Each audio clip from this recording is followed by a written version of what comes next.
professeur Raoult a été stigmatisé, voilà, alors parlons-en. Oui, méprisé, insulté. Il a juste dit, mais écoutez, moi je suis épidémiologue depuis des années, il est nobélisable, il a un institut qui fonctionne très bien, et il nous dit, vous pouvez utiliser la nivaquine, et ça fonctionne très bien avec un autre médicament si vous l'associez, et que vous en faites la prescription dès le départ. On aurait pu dire, essayons, après tout, on n'a rien à perdre d'essayer ce que nous propose quelqu'un qui est susceptible d'être un jour prix Nobel de médecine.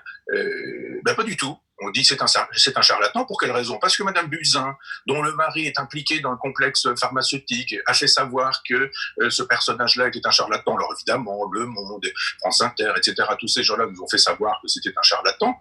Mais il y a juste un moment donné où quand on est en train de mourir, on n'a pas envie forcément de savoir s'il y a des effets secondaires. Oui, il y a des effets secondaires à la nivaquine, mais il y a des effets secondaires aussi au paracétamol, je vous rappelle. Et on n'a pas interdit le paracétamol parce qu'il y avait des effets secondaires dans des mauvais usages.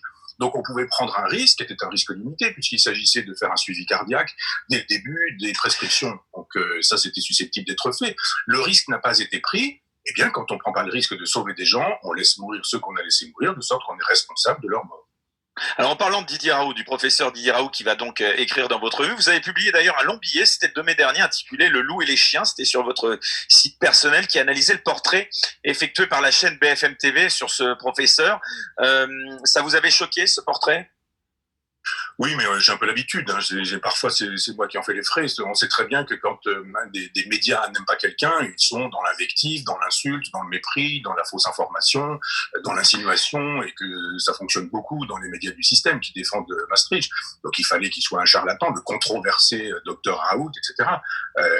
J'ai effectivement regardé ce reportage en étant consterné, mais pas plus que ça. Je connais les méthodes des journalistes, donc je ne m'attendais pas à autre chose, surtout avec un titre qui supposait qu'il était déjà condamné avant même que le procès eût lieu.